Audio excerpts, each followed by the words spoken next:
buen amigo y alumno de nosotros. Bienvenidos a todos, buenas tardes a esta ciclo de conferencias virtuales de parte del Centro Universitario de América y del Centro de Adiestramiento Pericial. Pues tenemos el gusto de que nos acompaña el día de hoy el maestro Diego Armando Heredia Quintana. Maestro, bienvenido, gracias por estar el día de hoy aquí con nosotros. Él es titular de Servicios Psicológicos Forenses, él es de nacionalidad colombiana y bueno, pues tenemos la fortuna y el agrado de que va a compartir con nosotros el día de hoy esta interesantísima ponencia. Les comento rápido la trayectoria del maestro Diego Armando Heredia Quintana.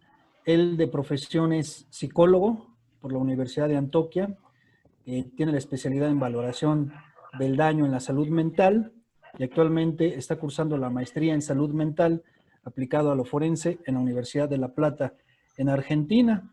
En su ámbito profesional, él se ha desempeñado como consultor en materia de psicología. Desde el año 2010 es perito en la Universidad de Antioquia y también es miembro de Auxiliares de Justicia desde el 2014.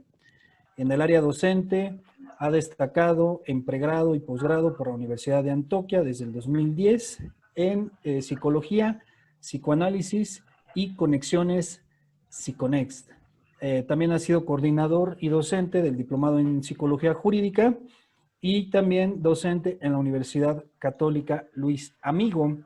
Ha sido ponente en diversas universidades como la Universidad de Antioquia, el Instituto Colombiano de Bienestar Familiar, el Centro de Estudios Técnicos Nacionales CETEN, y también ha participado en distintas investigaciones y ha hecho publicaciones en distintos artículos para diferentes revistas. Entonces, maestro Diego, otra vez le reitero mi agradecimiento de que comparta este espacio y sus conocimientos con nuestros amigos y nuestros compañeros acá en México, que también es su casa. Y bueno, pues siendo así, maestro Diego, yo le cedo a usted los micrófonos para que demos inicio a su ponencia, maestro. Gracias y bienvenido y bienvenidos a todos. Buenas tardes. Buenas tardes. Buenas tardes para todos. Bueno, muchísimas gracias por la invitación. Para mí realmente es un honor recibir este llamado a participar de estos eventos a nivel internacional. Y bueno, como lo conversamos en una ocasión, no hay cosa que me plazca más que poder participar de los espacios académicos. Bueno, el día de hoy vamos a conversar un poco alrededor de la entrevista forense en casos de abuso sexual infantil. Ese es un tema que en principio podría decirse que se ha trabajado con mucha frecuencia en el ámbito académico, especialmente por psicólogos y psiquiatras en el ámbito jurídico y forense. Sin embargo, sobre este procedimiento podría decirse que aún hay todavía muchas cuestiones para resolver en el marco de lo procedimental y de hecho la naturaleza del mismo para efectos probatorios en este tipo de procesos. Los pongo un poco en contexto.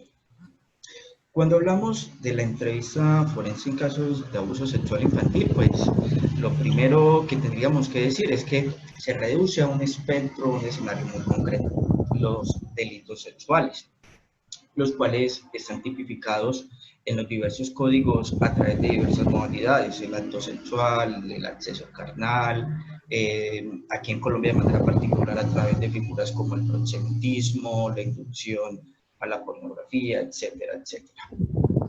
Y su naturaleza, en principio, estaría explicada por la ausencia de voluntad por parte de quien se presume víctima en el marco del proceso.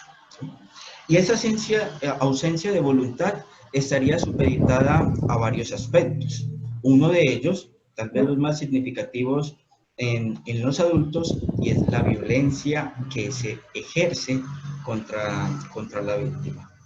Sin embargo, de manera concreta en nuestra legislación, la legislación colombiana, leyes como la 599 del 2000, que es el Código Penal colombiano, asimismo la Ley de Infancia y Adolescencia, Ley 1098 del 2006, por efectos del componente evolutivo, ubican la capacidad del marco, por decirlo así, de un tamiz propio de la edad, a la edad cronológica. Muy diferente a lo que tal vez puede suceder en algunos otros países, donde lo que se evalúa como tal es la capacidad individual de cada sujeto para consentir. Ahora, este asunto de la capacidad inclusive se ha venido discutiendo de manera reciente. Inclusive he tenido la oportunidad de participar en algunos conceptos técnicos para la Corte Constitucional, en los cuales se cuestiona, ¿sí?, este tamiz que parece ser en principio un poco arbitrario. Ello porque en sumo hay casos en los que un menor tal vez consiente una relación sexual teniendo, digamos, 13 años y 363 días, pero a los 13 años, 364, 365, ya es capaz para efectos legislativos. Ahora, yo en principio creería que ese tamiz no resulta ser tan arbitrario por los efectos de la psicología evolutiva. Sin embargo, en todo caso, la Corte Suprema de Justicia en Colombia, la que agremia los diferentes, o es la máxima autoridad en materia judicial, ha venido repensando este asunto porque no lo considera como un punto de referencia exacto y generalizable en todas las condiciones de los niños, niñas y adolescentes de nuestro país, sino que entiende que en función del momento evolutivo, las condiciones socioeconómicas, educativas y demás, es factible que inclusive podamos encontrar márgenes de capacidad por debajo de los 14 años. En todo caso, nuestra legislación, bajo esa premisa, entiende que las relaciones sexuales con los menores de edad no, o tendrán un carácter delictivo en la medida que la misma se ejecute con menores de 14. De hecho, el tipo penal es muy específico y constituye ser inclusive un agravante en nuestro estado. Ahora, digamos que la entrevista forense cobra mucha relevancia en este tipo de casos porque supone ser la puerta de entrada, ¿sí?, al proceso judicial. Al menos ello en lo metodológico, podríamos indicar inicialmente. Pero tenemos un asunto problemático en nuestro país y que seguramente en algunos estados latinoamericanos también resulta ser muy frecuente por diversos aspectos burocráticos, por el conocimiento que puedan tener inclusive las personas que se encargan de adelantar o de recepcionar una denuncia, etc. Decía, se supone que debe ser la puerta de entrada a todo el proceso de investigación en el marco de lo penal. Sin embargo, en Colombia tenemos que es muy factible que los primeros conocedores o los primeros que en su momento obtienen el relato del menor son los médicos, son los maestros o docentes de las instituciones educativas, inclusive los mismos familiares que hacen también una especie de labor allí investigativa para efectos de determinar si ejecutan o no la acción de denuncia. E inclusive por los efectos mismos que tiene la naturaleza del abuso sexual infantil, y es que resulta ser un fenómeno que generalmente se da bajo el entorno del hogar. De hecho, Medicina Legal en sus cifras más recientes nos indica que el abuso sexual infantil está en el marco del hogar en cifras cercanas al 75-80% aproximadamente. Mientras que el porcentaje restante está generalmente asociado a personas que son conocidas vecinos, amigos de la familia, entre otras personas. Ahora, eso genera que de una u otra manera la naturaleza de este fenómeno tenga cierto secretismo y ello retrasa efectivamente la revelación del menor y efectivamente la denuncia, ¿sí? De allí que tenemos que la denuncia se puede estar realizando en muchos casos posterior a muchísimos años. De hecho, aquí yo he conocido casos de personas víctimas de abuso sexual en su infancia y que por efectos legales, de hecho, ya no pueden denunciar, en tanto hay un término específico en Colombia y es que aquellas víctimas superados los 18 años, que es la edad en la que se cumple la mayoría de edad en nuestro país, tienen hasta 20 años para denunciar. Entonces se presentan denuncias cerca de 25, 30, 40 años después de haber cumplido los 18. Entonces ello también genera dificultades precisamente para poder iniciar procesos judiciales. Ahora, nuestras instituciones también están colapsadas. Generalmente quienes realizan las entrevistas forenses en nuestro aparato judicial son los investigadores adscritos a la Fiscalía. Y allí, pues, una entrevista forense después de la denuncia puede estar siendo agendada para, en el mejor de los casos, semanas, en el peor de los casos, años.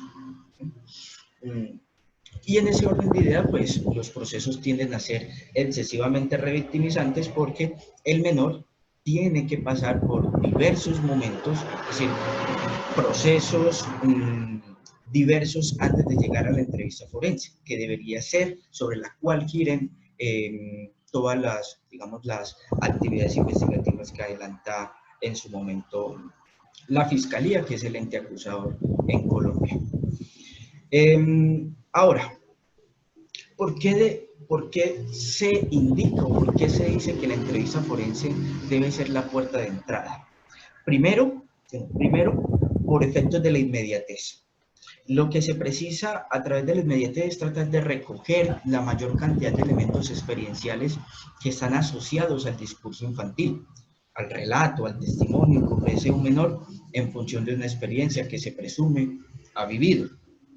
Y con base a ese relato, direccionar toda una serie de acciones investigativas que pueden ser de carácter médico, es decir, de acuerdo a lo que nombra el menor, remitir a un médico legista para determinar signos físicos del abuso, para efectos de remitir inclusive, o mejor, para efectos de buscar otras fuentes de información, como pueden ser los primeros conocedores del evento o posiblemente otras víctimas del evento de abuso.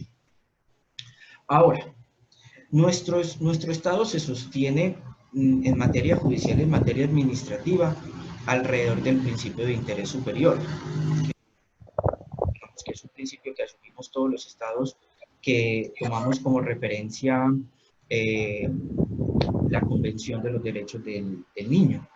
Y en función de ello, pues entendemos que debe haber un trato totalmente diferencial en el proceso judicial a aquellos menores que se presumen víctimas de cualquier actividad delictiva.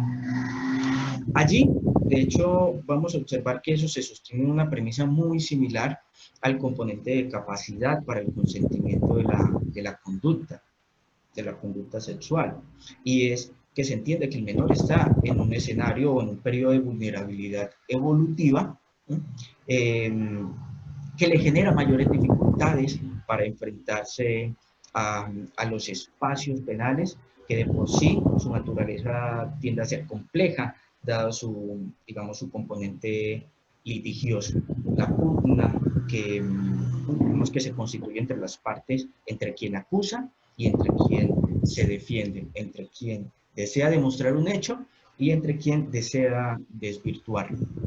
Y es por ello entonces que nuestro Estado ha adoptado el modelo de entrevistas forenses como esa metodología que permite hacer un abordaje inicial del menor para efectos de hacer un ejercicio técnico que permita reconstruir su relato y a su vez que sirva como medio de prueba orientado a evitar la revictimización en estos espacios penales.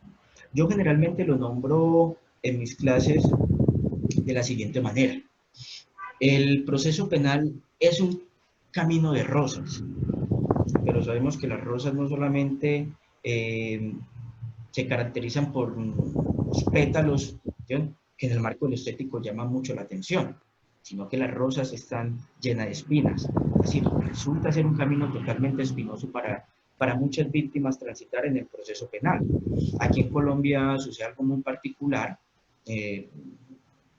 y es que cuando una víctima va a denunciar, pues generalmente tiene que contarle en primera instancia a un vigilante de la fiscalía, el cual lo va a direccionar hacia la dependencia o hacia la oficina en la cual se recepciona su denuncia. Asimismo, un investigador judicial, generalmente policías con funciones de investigación judicial, que también a la cual la víctima tiene que comentarle los hechos. Con posterioridad es remitida a medicina legal, allí le cuenta a un médico lo sucedido, posteriormente el médico legista sugiere la entrevista psicológica en caso tal de que no se haya hecho. Entonces observarán que ya la víctima ha pasado por muchísimas personas. Es algo así como una especie de manoseo a la víctima que genera precisamente que el escenario tienda a ser revictimizante. Con los menores de edad, precisamente la entrevista forense lo que busca es que el menor no se enfrente a ese contexto tan complejo que tiene el proceso penal. Es decir, que si bien el camino es espinoso, pues tratemos de que sea lo más amable para las víctimas, especialmente para el menor. Ahora,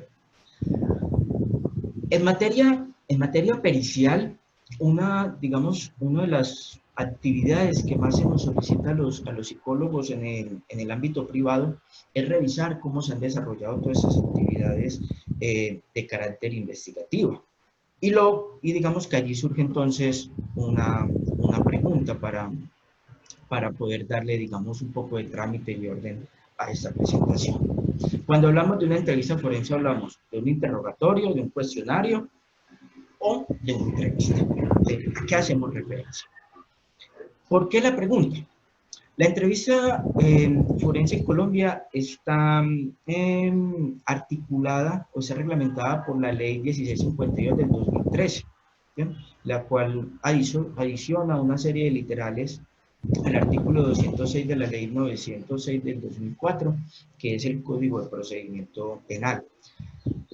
Lo que se busca, de hecho, con ese tipo de leyes es que la entrevista se convierta entonces realmente en el punto de partida para obtener el relato, para que el relato de una u otra manera sea el que direccione las diferentes acciones investigativas y no que el relato sea uno dentro de tantas acciones investigativas que adelanta la Fiscalía.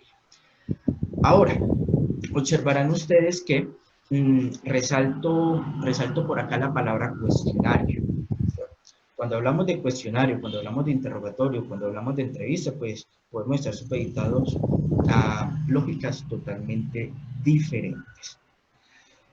Entonces veamos de qué se tratan las entrevistas en el marco de lo penal para que vayamos profundizando sobre este aspecto y en función de ello podamos resolver esta pregunta. Si de pronto escuchan un poco de ruido de fondo, vivo al lado de una avenida, entonces estamos en hora pico aquí en Medellín. Bueno, generalmente cuando hablamos de las entrevistas en los delitos sexuales o inclusive en múltiples delitos que implican diversas acciones investigativas, nos vamos a encontrar con diversas modalidades de entrevista. La entrevista judicial en Colombia es adelantada por todos aquellos funcionarios que tienen, valga la redundancia, funciones de policía judicial, es decir, policías, fiscales, inclusive jueces, comisarios de familia, entre otros. Y las entrevistas judiciales responden tal vez de manera un poco protocolaria, a la pretensión de toda entrevista, y es conocer aspectos de tiempo, modo y lugar alrededor de los hechos. De hecho, cuando se instaura una denuncia en la fiscalía, nos someten a una entrevista judicial. Una entrevista judicial que nos va a preguntar qué sucedió, dónde sucedió, cómo sucedió, cuándo sucedió, con quién sucedió. De establecer aspectos circunstanciales de los hechos. Pero nos vamos a encontrar que tiende a ser una especie de proforma que de una u otra manera no responde a las condiciones diferenciales que pueden tener las personas, es decir, adultos, ancianos, niños, adolescentes, que en función de esos momentos evolutivos, al menos desde la perspectiva psicológica, sugieren abordajes totalmente diferenciales. Y la entrevista judicial no garantiza tal, digamos, tal condición, tal abordaje. En todo caso, sí tiene una función muy similar a la entrevista forense, y es que encamina la investigación, porque al recibir la denuncia, pues lo que se tiene es, en primera instancia, la identificación de un sujeto, la identificación de un tipo penal, la identificación de las circunstancias que van a permitir establecer tal vez condiciones de, digamos, de atenuación o tal vez condiciones que aumentan la responsabilidad penal de un sujeto. Inclusive permiten establecer si los delitos se presentan de manera homogénea, si son delitos heterogéneos, si son delitos sucesivos, entre otros. Ustedes observarán que de entrada la entrevista judicial cumple con un fin, y es encaminar la investigación a través del conocimiento que brinda la víctima en función de su relato. Sin embargo, reitero, no tiene un enfoque diferencial y está supeditada a los procedimientos de policía judicial que están ya determinados por fiscalía. Tenemos la entrevista clínica, por otro lado, que en Colombia se utiliza muchísimo como recurso para soportar el testimonio de los menores. Sin embargo, la entrevista clínica tiene una gran dificultad, y es que si bien en muchos casos se informan sobre hechos, la naturaleza de la entrevista clínica es diagnóstica y terapéutica. Y en ese orden de ideas está supeditada a la realidad psíquica o la realidad psicológica que constituye a cada sujeto. Es por ello que no es confiable, no resulta ser confiable. Y por otro lado, pues al psicólogo clínico tampoco le interesa establecer si lo que dice un paciente es verdad o es mentira. El psicólogo clínico trabaja con esa realidad, ¿sí? Con esa realidad que depende de múltiples factores propios al proceso de desarrollo, a eventos críticos, factores de riesgo, factores estresantes, factores de protección. Entonces, por su naturaleza, no resulta ser muy confiable, aun cuando en nuestro país la utilizan para efectos de soportar el relato del menor. Por otro lado, tenemos la entrevista pericial, sea psicológica o psiquiátrica, que es una entrevista netamente valorativa. Valorativa en el sentido de que busca establecer, más que un diagnóstico clínico, un diagnóstico de orden psicolegal, que busca determinar una condición que nosotros, en el marco de nuestros protocolos de evaluación forense, llamamos diagnóstico forense. Y ese diagnóstico forense busca explicar un fenómeno en particular dentro del proceso legal. Por ejemplo, si evaluamos a una persona que ha cometido un homicidio, a fin de determinar su responsabilidad, la capacidad para determinarse o la capacidad para dirigir su conducta. Por ejemplo, para efectos de valorar secuelas y establecer así la existencia de daños y su intensidad para efectos reparativos, entre otras condiciones. Entonces, como observarán, es una entrevista que, si bien tiene en cuenta los hechos,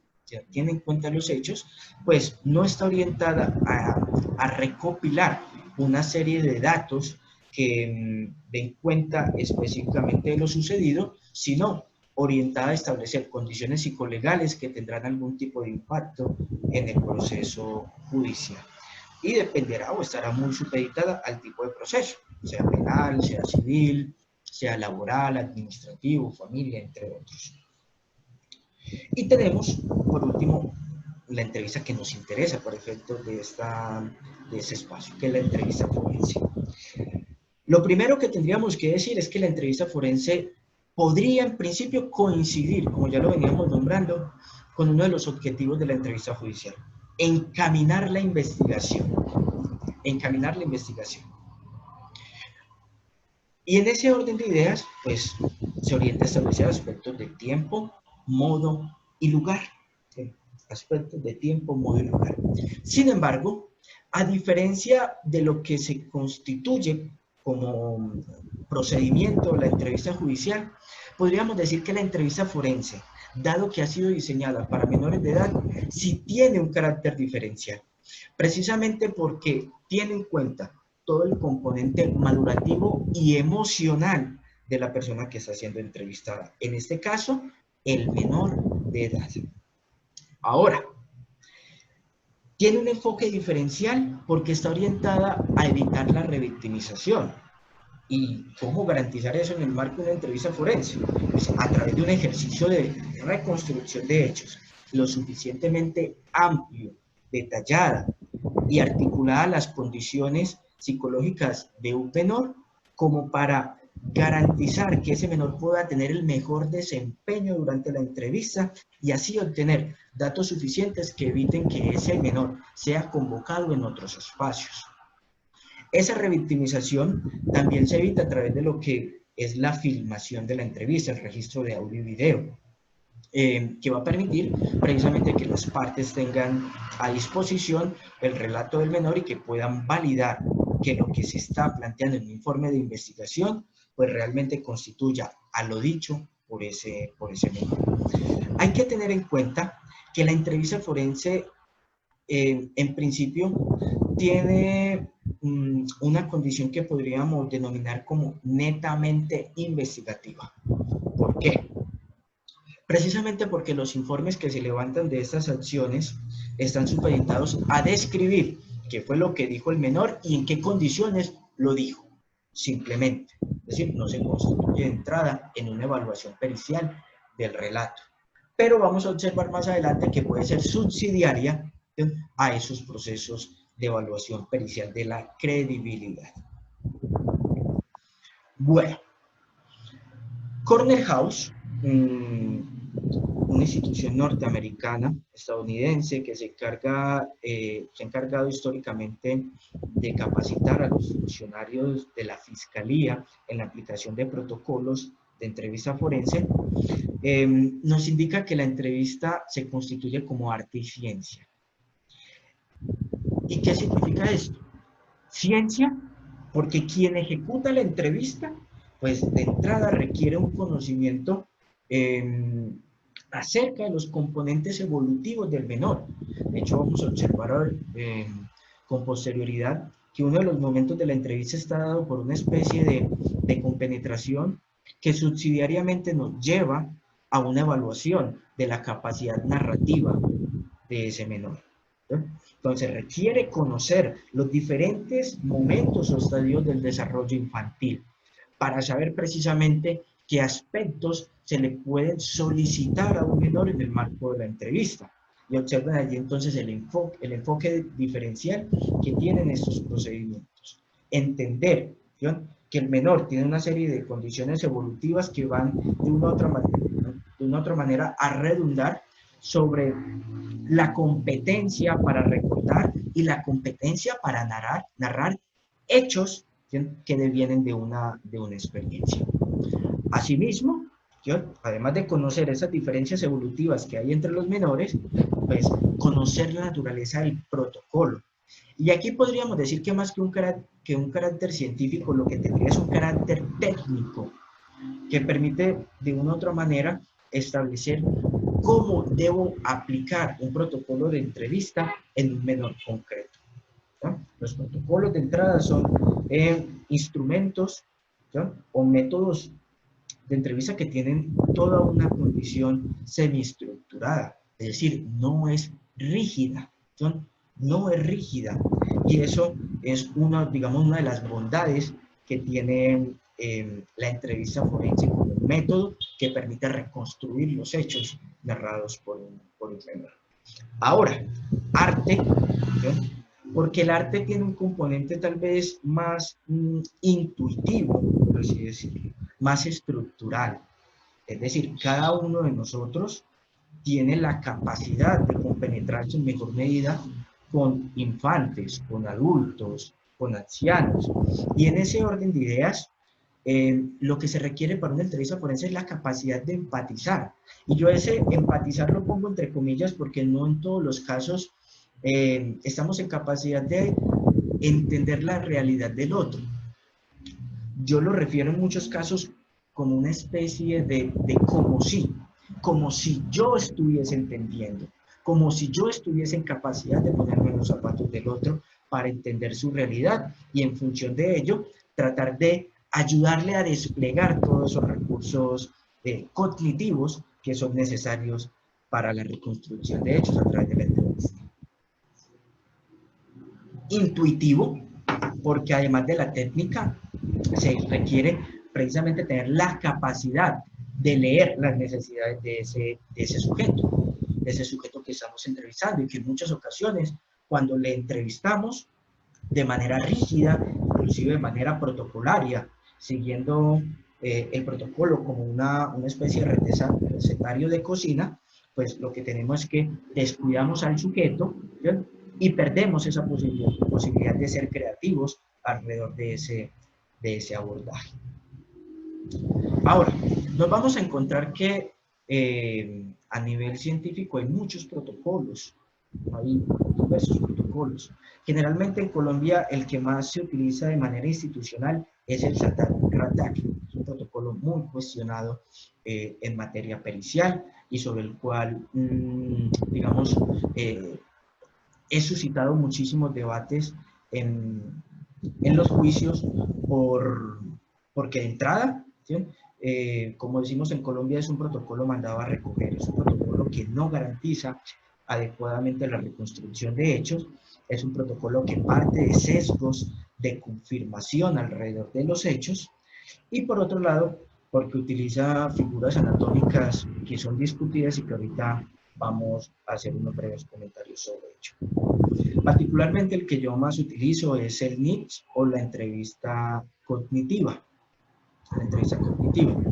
Sin embargo, tenemos también el Michigan, tenemos la entrevista Steve Weiss o paso a paso, el EACFI. No es easy porque no es entrevista, no es fácil, sino EASI porque es entrevista asistida para la evaluación del abuso sexual infantil. Todas ellas orientadas o sostenidas en una serie de parámetros que podríamos nombrar como comunes. Lo nombraba ahorita, en primera instancia, la compenetración y la simpatía que se debe tener con ese menor que se entrevista. Ahora, podríamos decir que la compenetración y la simpatía tienen dos propósitos. Uno, que el menor se sienta cómodo en un escenario de entrevista, en un escenario donde primero le va a relatar unos hechos a una persona que no conoce, generalmente a un adulto, ¿sí? Y, como ya lo veníamos diciendo, estos eventos de abusos generalmente están ejecutados por adultos. Entonces allí, de entrada hay que tratar de generar un espacio que sea cómodo para el menor, que le permita a él de una u otra manera entender que ese sujeto que está allí se interesa por él independiente de la situación que va a nombrar. Ahora, decía, tiene doble propósito, porque la comodidad no simplemente tiende a ser digamos, un momento propio del protocolo, sino que está orientado a evaluar la capacidad narrativa y la capacidad que tiene el menor para evocar recuerdos. Allí es muy importante la psicología evolutiva y tal vez algunos elementos propios a la psicología cognitiva, precisamente porque la entrevista, o mejor, el recuerdo o la memoria puede tener diferentes tipologías. La memoria a largo plazo, la memoria reciente, la memoria inmediata, la memoria procedimental, la memoria episódica, la memoria semántica, ¿no? Entonces lo que se busca también es hacer ejercicios de competencia que me permita establecer cómo debo desarrollar los diferentes momentos de la entrevista específicamente con el menor que estoy entrevistando. Y en función de ello, y en función de ello establecer si el menor es competente para el procedimiento. Porque ahora, el relato libre, que es sobre lo cual debe centrarse la entrevista forense, no todo menor estará en capacidad de ejecutarlo. Siempre habrá una invitación abierta para que ese menor nos narre los hechos, para que nos cuente qué es lo que ha sucedido. Y observarán ustedes allí entonces que hay una especie de versus entre la memoria episódica y la memoria semántica. La memoria episódica, que es la memoria del recuerdo, la memoria experiencial, la memoria sensorial, que previamente debía haber evaluado en esta fase de compenetración, versus la memoria semántica, que es una memoria lingüística, una memoria que ejecutamos o que obtenemos en función de, digamos, de nuestros recursos educativos, de nuestros recursos lingüísticos que vienen dados por la cultura. Un ejemplo de lo que puede ser un detalle, que no un elemento que se obtiene a través de la memoria episódica, es algo que de hecho me nombraba en ocasiones una niña y decía lo siguiente: yo sentía cuando él me metía el pene como si se orinara en mi vagina. ¿Sí? Observemos allí que hay un detalle sensorial de la experiencia. La sensación, sentir que una persona que está eyaculando, ¿no? Ella lo siente como si se estuviese orinando, que es lo más próximo a su experiencia. Mientras que la memoria episódica podría estar más supeditada a condiciones que, reitero, están dadas sea por la educación o sea por el conocimiento que tenemos derivado de la cultura, y que es el elemento, por decirlo así, no deseable en la entrevista forense, en tanto los relatos que generalmente vienen de experiencias falsas están supeditados a una memoria semántica. Es decir, si yo le pregunto a ustedes o yo les sugiero que me cuenten una experiencia de abuso, cada uno podría referir un evento que no necesariamente está asociado a su experiencia. Pero uno dice, ¿por qué? ¿Por qué lo nombra si no lo ha experimentado? Precisamente por el conocimiento de lo que tiene alrededor de lo que es un abuso sexual. Entonces, por ello, que generalmente en esa fase de compenetración lo que hacemos es preguntarle al menor: ¿qué hiciste hoy antes de venir a entrevistarte conmigo? ¿Ya? Háblame de tu último cumpleaños, ¿qué te regalaron? Cuéntame cómo fue la fiesta, cuéntame cómo fue el pastel, la torta, qué personas fueron, apelando precisamente al componente experiencial, que es el que necesitamos que el menor narre para darle apertura a otras posibilidades investigativas dentro del proceso. Observarán, de hecho, que en función de lo que acabo de nombrar, en el caso de esta menor, la entrevista forense debe entonces reorientar la actividad investigativa hacia la práctica de clínica forense, es decir, la práctica sexológica. Establecer si hubo penetración, si hay signos que sugieran desgarros, fisuras, escotaduras en la cavidad vaginal de la menor, y a su vez, determinar si hay material seminal que permita de una u otra manera, a través de pruebas de ADN, establecer la identidad del autor, y a su vez determinar a través de estudios por parte de bacteriología si hay contaminación venérea en la menor, o inclusive si hay embarazo de la menor. Ahora, las entrevistas forenses también tienen una fase de interrogatorio. A mí generalmente no me gusta muchísimo la expresión de interrogatorio, lo llamo más una fase de exploración a profundidad, porque lo que vamos a hacer allí es pedirle al menor tratar de llenar los vacíos que quedan en el relato libre, ¿sí? Ahora, esta fase es importantísima. ¿Por qué? Porque nos permite indagar por hipótesis alternativas. Generalmente, cuando hablamos de las entrevistas que practica el ente acusador, tenemos que se derivan en el marco de la investigación a través de digamos, de una hipótesis de confirmación. Es decir, que los hechos que está narrando el menor sí han sucedido, descartando, dejando de lado otra serie de hipótesis. Por ejemplo, que el menor me está contando una verdad de manera parcial, o que el menor me está contando algo porque se lo sugirieron, o que el menor me está contando algo o lo está ocultando por efectos de su incapacidad en el marco de lo psicológico, o que el menor, de hecho, me está mintiendo. Entonces observarán ustedes que son múltiples las hipótesis que debe tener quien ejecuta la entrevista forense. Sin embargo, uno de los reparos que hacemos los peritos privados en Colombia es que el ente investigador generalmente se decanta por la hipótesis de verdad, y la hipótesis de verdad orientada a la acusación que se dan por parte de las personas que denuncian.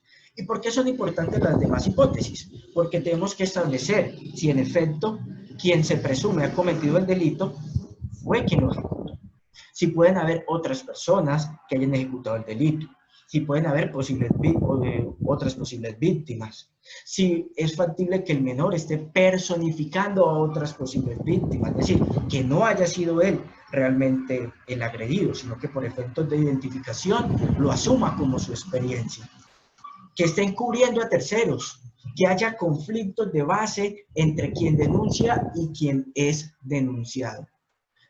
Y observarán entonces acá que dentro del proceso investigativo, ello permitirá que el fiscal siga adelantando acciones investigativas o bien archive la investigación porque no hay elementos de base que permitan soportar el relato que ese menor nos está brindando. Y tenemos una fase de cierre, que es una fase que yo llamo pedagógica y terapéutica, porque esa fase de cierre se orienta en primera instancia a contener al menor. En muchos casos las entrevistas forenses son complejas, es decir, reactualizan muchos aspectos de la experiencia traumática, de la experiencia de abuso en quien realmente lo ha padecido.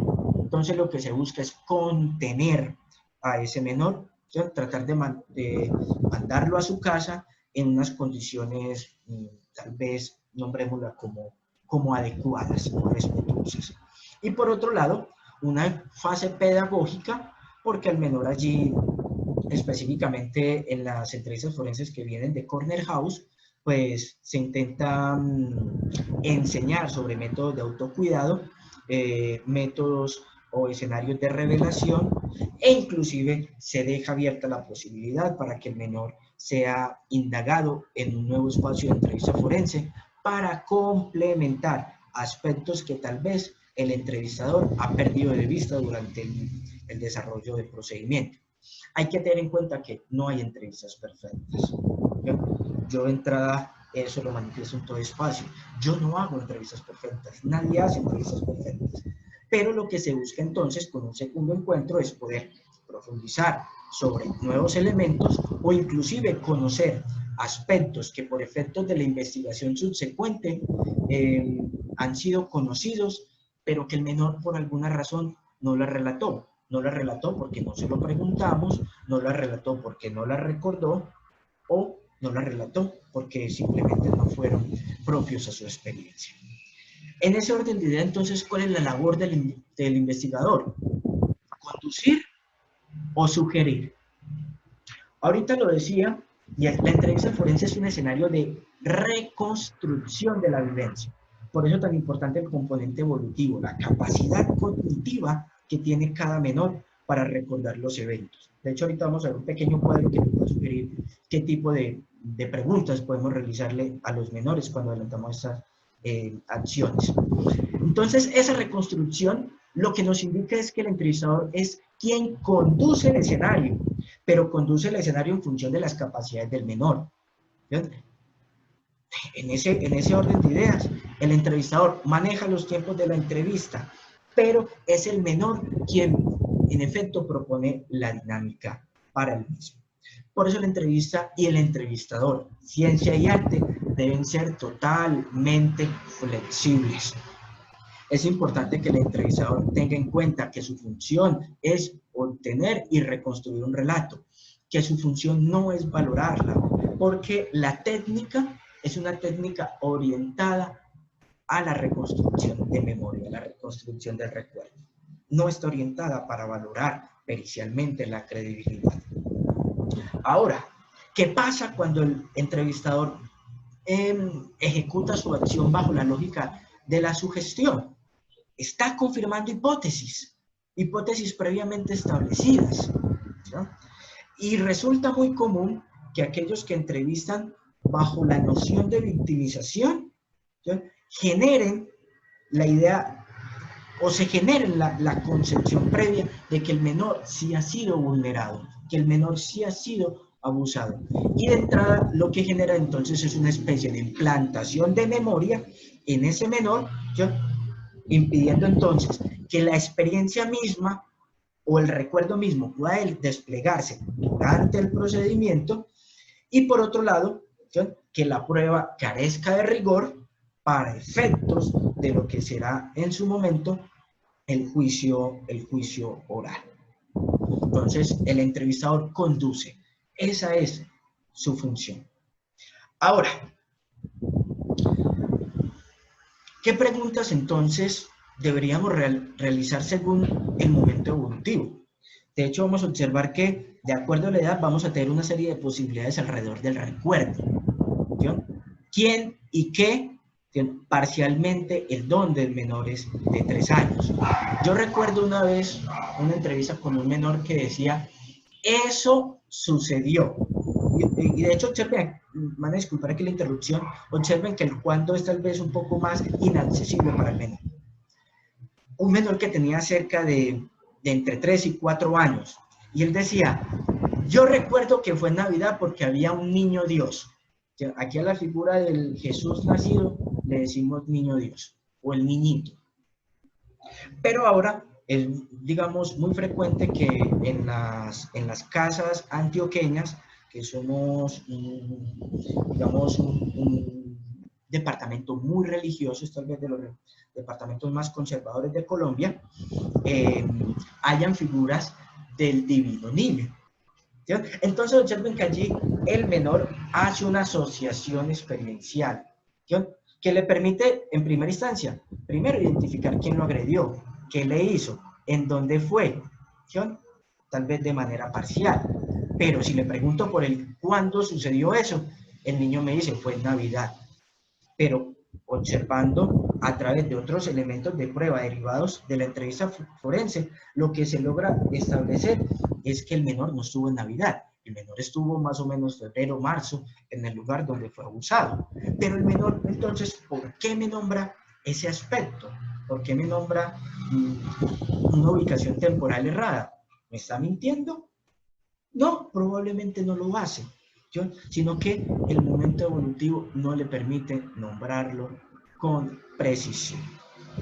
Ahora, vamos a encontrar que en menores entre 4 y 6 años, el cuándo, ¿sí?, aparece un poco más estructurado. Es muy factible que los aspectos estructurales de la agresión no aparezcan en su relato, pero en la medida en que vamos avanzando en la edad, ¿sí?, todos esos componentes propios del recuerdo, ¿sí?, van de una u otra manera desplegándose en mejor medida.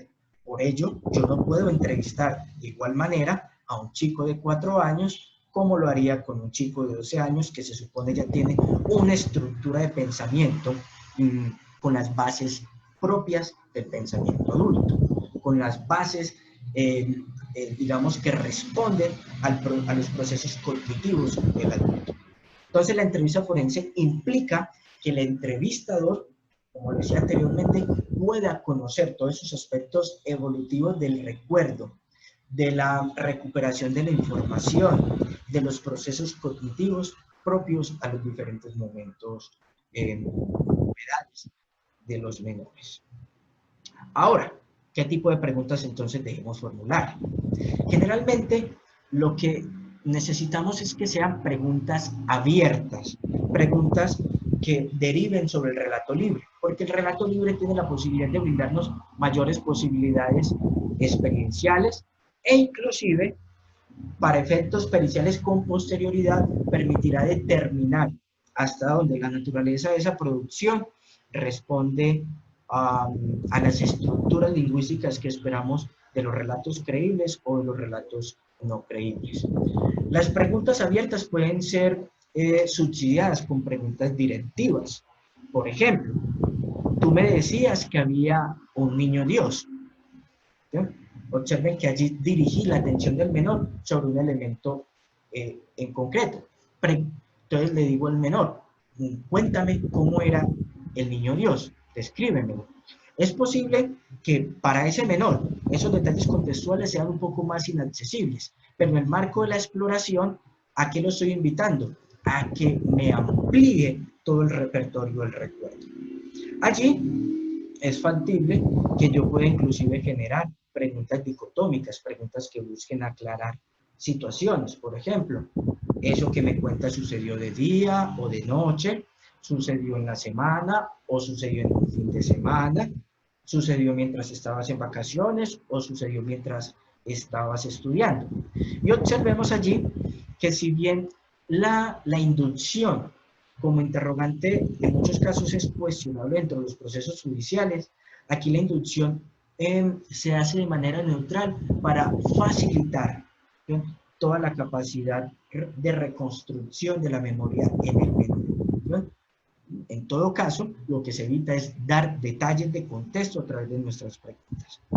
Versus las preguntas argumentativas, hay que evitar que el menor explique, porque cuando yo le solicito al otro que me explique, lo que estoy es garantizando que aparezca el recurso semántico. Lo que nos interesa es el recurso episódico, la experiencia. Debo evitar las preguntas sugestivas, porque allí lo que soy es confirmando hipótesis, y las preguntas capciosas, porque lo que buscan de una u otra manera es generar una idea o recuerdo concreto, o confirmar inclusive, como sucede con las preguntas sugestivas, alguna hipótesis de trabajo que yo tengo en el marco de mi entrevista forense. Ahora, las entrevistas debemos tener en cuenta que tienen unos aspectos técnicos a considerar. Preferiblemente grabarlo en una cámara de Gesell. ¿Sí? En Colombia es muy frecuente que se hagan en oficinas con cámaras adaptadas a los computadores. ¿Por qué es preferible la cámara de Gesell? Porque la cámara de Gesell permite primero hacer un ejercicio de registro a través del audio y video de manera generalizada, obtener un plano 360 del espacio. Cuando yo tengo un plano cerrado como el que ustedes observan en ese momento, ustedes no saben si yo tengo una persona enfrente. Ustedes no saben si esa persona que yo tengo enfrente, por ejemplo, realiza gestos de aprobación, gestos de reproche, gestos de censura. Ahora, la cámara de Gesell también es un espacio plano en términos de variables que pueden llegar a contaminar el relato. Por ejemplo, si yo le pregunto al menor por si recuerda si habían cortinas, es muy factible que si en mi espacio de entrevista hay cortinas, el menor me refiere a las características de mi espacio, del recuerdo inmediato, y no del evento que yo intento reconstruir a través de la entrevista. La cámara de Gesell también permite que hayan otros intervinientes, y allí entonces es muy importante preguntarnos si solo debe estar el entrevistador, si deben haber observadores o si deben haber acompañantes. Generalmente quien debe estar con el menor es el entrevistador, para tratar de evitar que se nos convierta tal vez en el espacio, en un espacio incómodo, un espacio de interferencias. Ahora, hay casos en los que definitivamente no es factible tener una cámara de Gesell por recursos, entonces debemos adecuar el espacio para que, en el mejor de los casos, podamos contar con un observador. Generalmente, cuando yo realizo mis entrevistas forenses, lo hago con el auxilio de un tercero. Ese tercero, cuando tenemos la cámara de Gesell, está en el cuarto aledaño observando la entrevista con la autoridad que se encarga de hacer la vigilancia del procedimiento. Y ese observador lo que va es hablarme al oído con un intercomunicador para efectos de profundizar sobre aspectos que yo no he considerado o para advertir tal vez situaciones que yo no he observado. Acompañantes. Generalmente los menores de baja edad, 3, 4, 5 años, solicitan el acompañamiento de sus padres en la entrevista. Eso es un asunto que debe ser consensuado con el menor. Hay muchos entrevistadores que sacan al padre sin el consentimiento del menor. Eso puede generar tal vez la distorsión de la confianza que se intenta ejercer con la presunta víctima. En todo caso, lo que estamos intentando es generar un espacio de confianza con la presunta víctima o con el menor, y ese menor en muchos casos se siente más cómodo con el acompañante. Pero ahora, ¿qué hacemos con este? Porque puede interferir. Habrá que encuadrar, habrá que ubicarlo en un lugar que sea ajeno al campo visual del menor para que no interfiera. Y al menor precisamente advertirle que no podrá mirar, que no podrá solicitar ayuda del padre, y que de hecho si el padre interviene, pues el procedimiento tendrá que interrumpirse para sacar al padre, o tendrá simplemente que terminarse el procedimiento, porque lo que nos interesa es lo que él nos va a contar, no lo que nos pueda contar un tercero. Ahora, como ya les indicaba anteriormente, los estímulos visuales debemos tratar de evitarlos en estos procesos, porque el estímulo visual tiende a distorsionar la memoria. Entonces los paisajes, los muñequitos que pueden haber en afiches y demás deben evitarse en estos espacios. Ahora ustedes observarán, por ejemplo, que yo tengo interferencia auditiva por estímulos externos, ¿sí? También tienden a ser estímulos que pueden distorsionar el recuerdo del menor. Entonces debe garantizarse, en el mejor de los casos, espacios de ausencia, aun cuando no contemos con la cámara de GC. Número de entrevistas. Yo creo que ahorita ya sugería algo. El número de entrevistas va a estar supeditado a qué tan detallado, qué tan amplio es el relato del menor en la entrevista. En Colombia, en términos legales, se nos dice que a lo sumo 2 entrevistas. Pero observamos que el ente acusador, la fiscalía, en muchos casos realiza 2, 3, 4 entrevistas. He conocido casos de hasta 5 entrevistas, y entrevistas realizadas por 5 funcionarios diferentes. ¿Sí? ¿Cuándo debo cambiar el entrevistador para un segundo momento? Cuando el menor no se siente cómodo con el primer entrevistador. En algunos casos es factible que el menor se siente incómodo porque quien lo abusó fue un hombre. Entonces, al entrevistarle un hombre, pues no tiene el mejor rendimiento durante la entrevista. Pero lo ideal es que si se ejecuta una segunda entrevista, la ejecute la misma persona, en tanto ya conoce la capacidad del menor, y 2, se va a orientar sobre los aspectos puntuales que necesita profundizar. Una segunda entrevista se orientará a conocer hechos amplios solo en la medida que el menor plantee nuevos eventos diferentes, ¿sí? O simplemente, como sucede en otros casos, el menor se esté retractando. En lo contrario, un segundo encuentro está orientado para profundizar aspectos que no fueron posible conocerlos, no fue posible conocerlos en el primer abordaje. Ahora, aquí viene uno de los, tal vez, de los aspectos neurálgicos de las entrevistas forenses: el uso de las figuras o los dibujos anatómicos. ¿Sí? ¿Para qué se usan? ¿Sí? ¿Para qué deben usarse?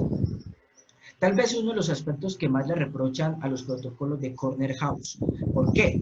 Porque son figuras desnudas, ¿sí? Son figuras que tienen de entrada un contenido sexual y que se utilizan para efectos de confirmar hipótesis.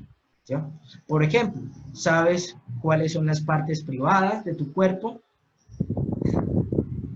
¿Alguien te ha tocado en esas partes privadas? Observen de entrada que esa pregunta tiene un componente sugestivo, inductivo, ¿sí? Que de entrada se orienta a confirmar la hipótesis del investigador. Y la hipótesis no solo puede estar orientada a que al menor le sucedió algo, ya lo decía anteriormente, debemos explorar diversas hipótesis. Hay que tener en cuenta que aquellos que utilizan el protocolo SATAC o Corner House Interview, que es la versión más reciente, deben tratar de tener una referencia morfológica del menor, precisamente para utilizar dibujos que se adecúen a su fisionomía, a su condición. Por ejemplo, este no es un dibujo que yo utilizaría con un niño afro.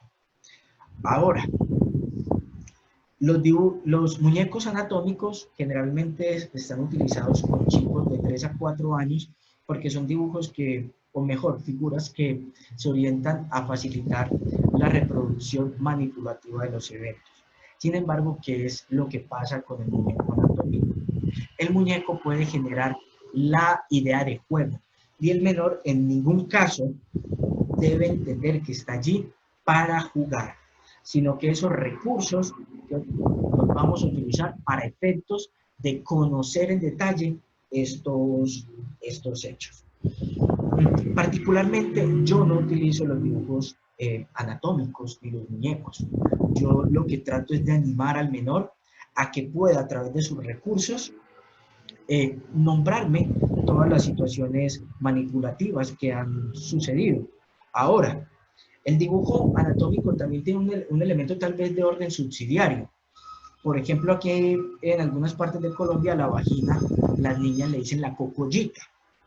Y lo que se busca a través de la entrevista forense es generar un escenario inclusive lingüístico que sea amable con el menor. Si el menor le dice cocollita a la vagina, pues nosotros seguiremos hablando de cocollita. Pero para seguridad, para saber que cocollita no es la cara, ni son las tetillas, ni el ombligo, ni las manos, pues podemos utilizar el dibujo como una herramienta que permite identificar que la cocollita es la vagina, que la menor me está indicando que precisamente ese modismo, ¿sí?, lo utiliza para referir una parte en concreto del cuerpo.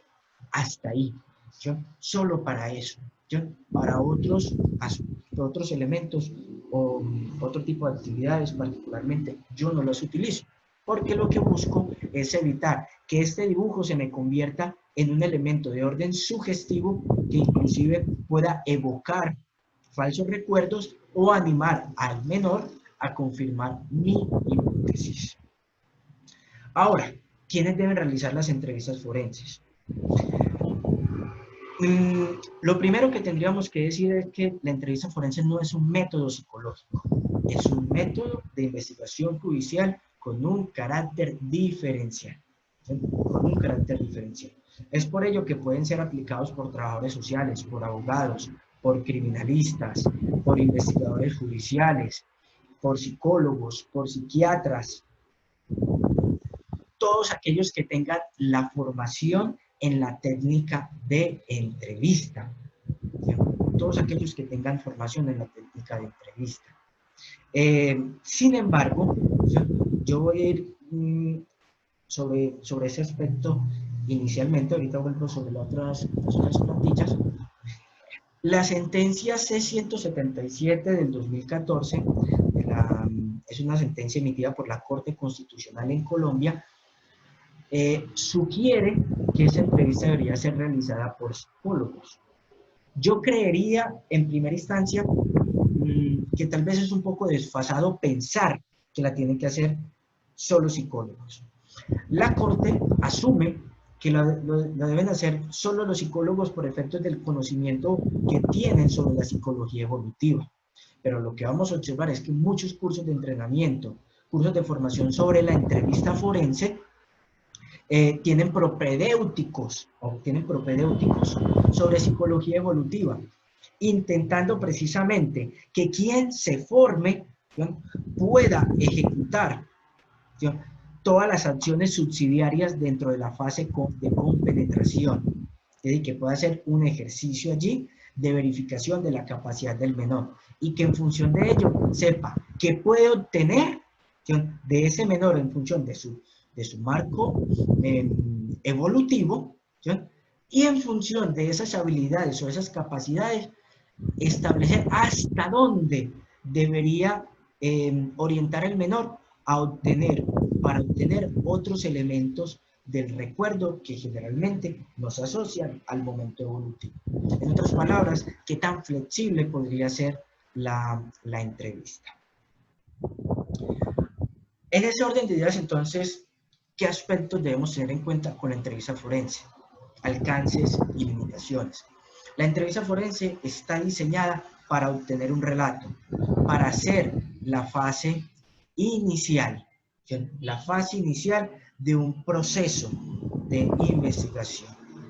De hecho, hay algo que se me pasó a nombrar anteriormente, y es que en algunas cortes de Estados Unidos, inclusive sugerencias que hemos hecho aquí en Colombia, es que el menor no debería ir a juicio, es que la entrevista forense está diseñada para efectos de llevar el relato a ese espacio.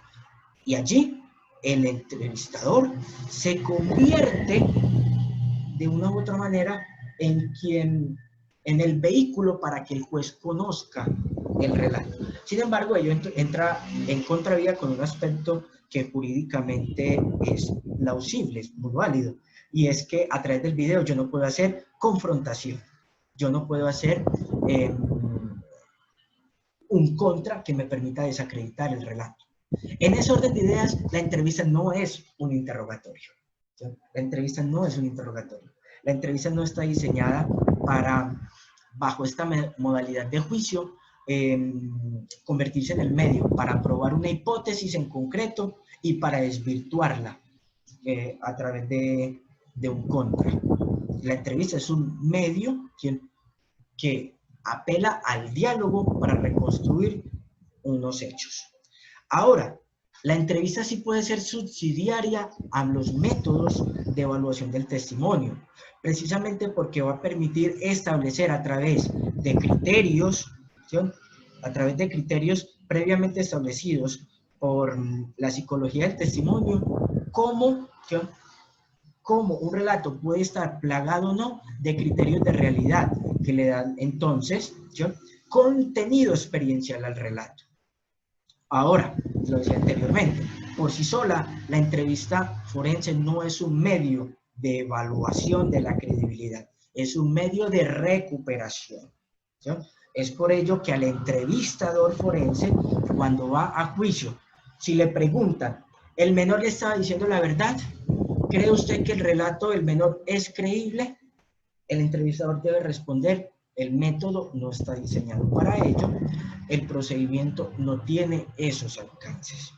El objetivo, entonces, a través de una entrevista de carácter judicial con un enfoque diferencial, es obtener el mejor rendimiento posible del testigo a través de una evaluación preliminar de su capacidad evocativa, de su capacidad narrativa. Y la labor, como lo decía anteriormente, del entrevistador es llevar ese relato, llevar el conocimiento de ese procedimiento, de ese relato, a la audiencia como medio de prueba. Aquí en Colombia, esta actividad está regulada por la ley 906, que es el Código de Procedimiento Penal, la ley 1652, que es la ley de entrevista forense. Como lo indiqué anteriormente, lo que hace es adicionar una serie de literales para determinar cómo se deben practicar esos procesos en Colombia. Y la sentencia C-177 del 2014, que demandó en su momento la imposibilidad que tiene el procedimiento para generar contradicción del relato, y de hecho demandó que la misma no fuese considerada como prueba dentro del proceso. La Corte Constitucional en su momento no accedió a la demanda, declaró inexequible la ley, aunque sugirió que la entrevista debería ser realizada por profesionales en psicología. Muy bien, es lo que quería compartir con ustedes. Les agradezco mucho por su atención y quedo atento entonces a sus comentarios y preguntas.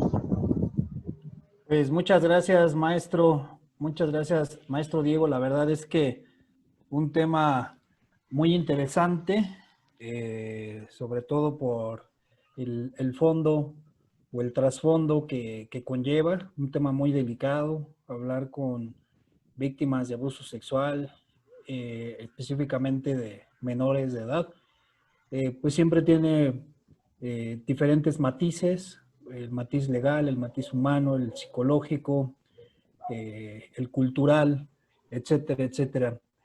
Y bueno, si alguno de los compañeros asistentes a esta plática tiene alguna pregunta que formular al maestro Diego, con todo gusto lo pueden hacer. Uriel está solicitando la palabra. Uriel Hernández. Sí, con su permiso, Noé. Claro, Maestro. y adelante. Gracias, maestro Noé. Sí, profesor Diego, una pregunta. Sí. Vi en una de sus gráficas algunas edades acorde de los diferentes niños y adolescentes. Sí. Inclusive decía que de tal edad se le preguntara ciertas, digamos, ciertas etapas o ciertas preguntas.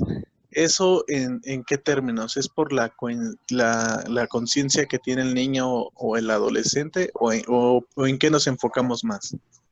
Ok. Ese tipo de, digamos, de sugerencias están orientadas a lo que podemos esperar del menor según su momento evolutivo, es decir, en términos de su capacidad cognitiva, su capacidad narrativa, del componente reconstrucción de memoria, qué es lo que ese menor estaría en capacidad de hacer de acuerdo a esa edad. ¿Sí? El negro lo que nos indica es, el menor está en posibilidad de indicarnos quién y qué fue lo que sucedió, parcialmente dónde. Pero ahora, como eso no constituye, por lo que indicaba anteriormente, ser tamices fijos, el entrevistador deberá, a través de la fase de simpatía o la fase de compenetración, evaluar hasta dónde el menor está en capacidad de llegar. Porque nos podemos encontrar casos excepcionales donde un menor de 3 años, como lo observamos en el caso que referencié, precariamente nombraba el cuándo, pero si yo le pido aspectos tal vez más estructurados frente a la manipulación, es factible que allí hayan mayores limitaciones en el recuerdo, en la capacidad de ese menor.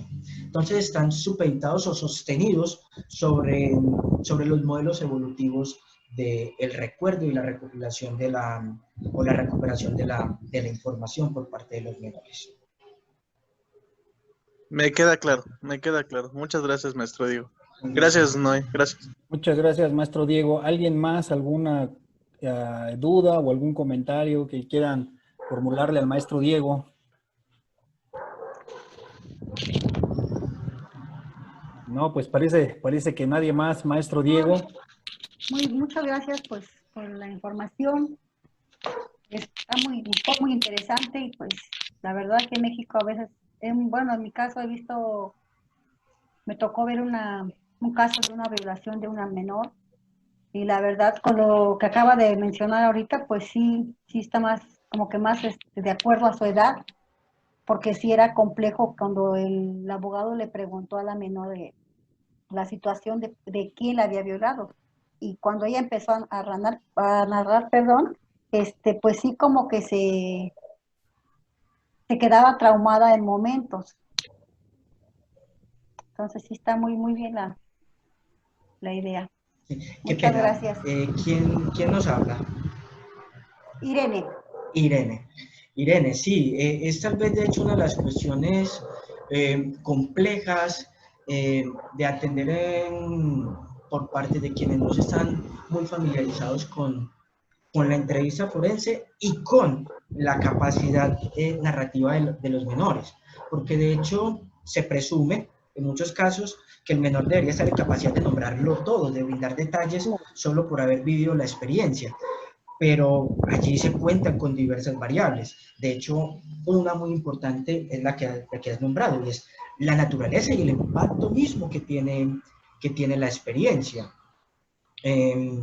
Inclusive resulta muy común que en algunos casos los menores puedan presentar, inclusive también es una condición que encontramos de manera frecuente en los adultos, y es que por efectos del componente traumático hayan ciertas disociaciones de la memoria, pero que el menor no lo recuerde no quiere decir, ¿sí?, que el evento que nos está narrando es falso, pero tampoco nos confirma que es verdadero. Por ello, la importancia del entrevistador a través de las herramientas tanto técnicas como artísticas que tienen, porque lo que debe ayudar es a que el menor pueda desplegar esas funciones, claro está, sin obligarlo sugestivamente y de manera revictimizante a que nombre un evento. Correcto. Correcto, Una gracias, maestro Diego. denuncia, perdón, buenas tardes, soy Patricia Huerta. Una denuncia de violación de un menor, pero discapacitado. La mamá no lo cree, Sí. no cree que le pasó algo, pero curiosamente es una amiguita. Y curiosamente la niña como nos empezamos a notar que había algo raro, era que la niña cuando llegaba alguien lo saludaba e intentaba tocar las partes de las personas. Y cuando ya se fue eso haciendo constante, se habló con la mamá y la mamá no lo cree. Entonces digo, bueno, ¿qué se puede hacer? La niña no habla, es discapacitada, camina y todo, pero no habla. Y la mamá no cree que esté pasando algo ahí. De hecho, pues ahora sí que a mí me comentaron y me llamaron a que viera a la niña, a que observara y pues les aconsejara algo, pero ahí me quedé yo, pues sin saber qué decirles. Estoy investigando precisamente qué se puede hacer si la mamá no acepta que es la única tutora, no tiene papá. Ok. Bueno, voy a tocar varios aspectos que nombras porque son sumamente importantes. Primero, cuando hablamos de entrevistas forenses bajo esos protocolos, generalmente hablamos de menores en capacidad o en condiciones normales, entre comillas. Ahora, hay chicos con discapacidades de carácter intelectual, si nos dedicamos un poco a las condiciones que hoy se nombran en los manuales diagnósticos, que a pesar de las limitaciones que pueden haber en el marco de lo cognitivo, tienen capacidad narrativa, ¿sí? Y eso es una premisa fundamental para cualquier procedimiento de entrevista. Debe haber capacidad narrativa. Ahora, una de las preguntas es, ¿qué hacemos con la población que no tiene capacidad narrativa? Por ejemplo, ya aquí en Colombia yo me veo muy limitado a hacer entrevistas con personas que legalmente acá llamamos sordomudas. Yo no tengo ninguna vía de comunicación porque no hay posibilidad de hablar. Pues allí lo primero es buscar un intérprete, pero tendríamos que contar con que el menor también sepa lengua de señas. Si no hay capacidad narrativa frente a las diversas posibilidades que nos brinda el lenguaje, sea hablado, sea a través de las señas, la entrevista forense no tiene posibilidad de aplicarse. Sin embargo, eso no quiere decir que no hayan otros métodos. Arce y Fariña, dos psicólogos forenses españoles, nos refieren el sistema de evaluación global, que es un sistema más orientado a la evaluación pericial de signos y síntomas que puedan ser orientativos frente a la conducta abusiva sobre el menor. Por ejemplo, los signos, ¿sí?, o las conductas de hipersexualización en un menor. Pero nosotros aquí también debemos tener ciertas reservas. Yo le digo, digamos, un poco en el marco del contexto educativo colombiano, y es que a muchos chicos desde los hogares comunitarios, es decir, chicos de entre 0 y 4 años, ya están recibiendo educación sexual. Y que a su vez es evolutivamente plausible decir que algunos menores hacen o ejecutan conductas de exploración sexual por efectos de lo que constituye la asimilación de la diferencia y la, digamos, estructuración de los cimientos de su imagen corporal. Entonces resultará natural, como a veces lo observamos en los memes en internet, el niño observando a la niña que se levanta su tanguita, ¿no? Bueno, ¿cómo le dicen en México? Tanga también. Sí, también. Sí. Entonces, es natural que los niños tengan conductas de exploración sexual. Ahora, lo que no es natural es que esas conductas se ejecuten bajo parámetros o conductas sexuales adultas. Por ejemplo, las conductas masturbatorias. Ajá. Entonces, habrían otras posibilidades. Ahora, un segundo elemento que toca es qué hacer con la madre. Exacto. En Colombia, la Ley de Infancia y Adolescencia, Ley 1098 del 2006, indica que la responsabilidad sobre los menores es subsidiaria, bajo la premisa del interés superior del menor. Ello que indica en su momento que cualquier persona que conozca un evento de abuso puede denunciarlo, ¿sí? Ahora, yo allí les digo, eso hay que cogerlo con pinzas, hay que ser muy cautos, porque en algunas ocasiones, digamos, sobre una conducta que parece erotizada en principio, lo que se superpone es más nuestra preocupación que un evento de abuso. Particularmente nos pasa mucho en el marco de lo clínico, cuando un paciente nos nombra una situación de abuso. Generalmente lo que intentamos es sensibilizar tanto al menor como a su representante legal para que puedan ejecutar la acción de denuncia. En todo caso, si nosotros observamos situaciones de abuso que pueden inclusive ser inminentes sobre el menor, es decir, que el menor está bajo situación de riesgo, pues lo que nos deberíamos es autorizar a la denuncia. Y en el entendido que la denuncia de entrada no implica una condena, ¿sí? La denuncia implica toda una serie de acciones de orden investigativa que deberían establecer si el menor está siendo sometido a un evento de abuso y en función de ello determinar si es cierto o si es falso para efectos de proseguir con el proceso. Nosotros en Colombia tenemos la posibilidad de informar inclusive de manera anónima, pero lo ideal siempre será sensibilizar a los tutores. Si en definitiva no es posible hacer la denuncia o informar anónimamente si la legislación así lo permite. Bueno, muchas gracias. Muchas gracias, maestro Diego. Muchas Micaela gracias. tiene una pregunta por el chat. No sé si tenemos tiempo. Claro. Sí. Bueno, Micaela, tocas un punto que inclusive viene de una investigación que hicimos recientemente con funcionarios del CAIVAS, que son los que generalmente realizan las entrevistas forenses para la Fiscalía aquí en Colombia. CAIVAS es Centro de Atención Integral a Víctimas de Violencia Sexual. En el CAIVAS, o con esa investigación, lo que buscábamos establecer es hasta dónde la entrevista forense realmente está orientada a evitar la revictimización y si la misma por sí sola podría llegar a ser revictimizante. De hecho, ¿con qué nos encontramos? Con que una entrevista mal ejecutada puede ser revictimizante. ¿Por qué? Porque no contiene adecuadamente al menor. 2, porque la indagación es tan precaria que puede suscitar nuevos espacios de abordaje con ese menor, generando entonces que esté a merced de nuevos interrogatorios que susciten precisamente el escenario de revictimización.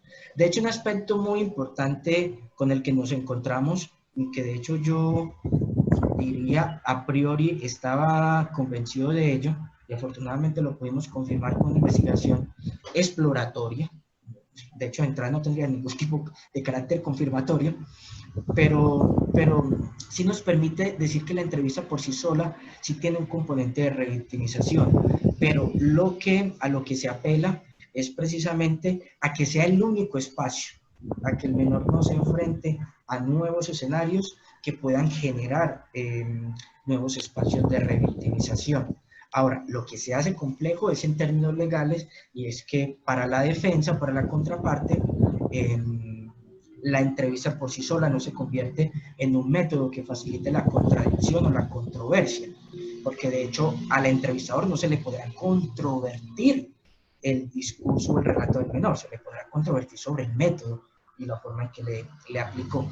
Y es por ello que en muchos casos, de hecho, lo que sugerimos es que el menor, antes del juicio, no pase por ningún otro espacio de entrevista, a menos que se conozcan nuevos hechos. A menos que se conozcan nuevos hechos. Y que la entrevista, el juicio, esté muy orientado a indagar por aspectos muy concretos, que no se oriente a que el menor tenga que revelar nuevamente los hechos, porque precisamente para eso está de primera mano la entrevista. Ok, excelente, maestro Diego. Excelente. ¿Alguien más que quiera comentar algo? ¿Alguna duda? Bueno, en este caso, María Micaela ya se tuvo que retirar. Otra compañera también que estaba con nosotros se retiró. Pero, maestro Diego, pues le agradecemos mucho que nos haya acompañado esta tarde a esta primer conferencia de nuestro ciclo de conferencias que vamos a tener en la universidad, en el Centro de Adiestramiento Pericial también. Les agradezco a todos su asistencia, que se hayan tomado el tiempo de estar con nosotros, y el próximo miércoles, en punto de las 5 de la tarde, tendremos otra conferencia más. Maestro Diego, le agradecemos de antemano su apoyo y su participación el día de hoy. Muchísimas gracias.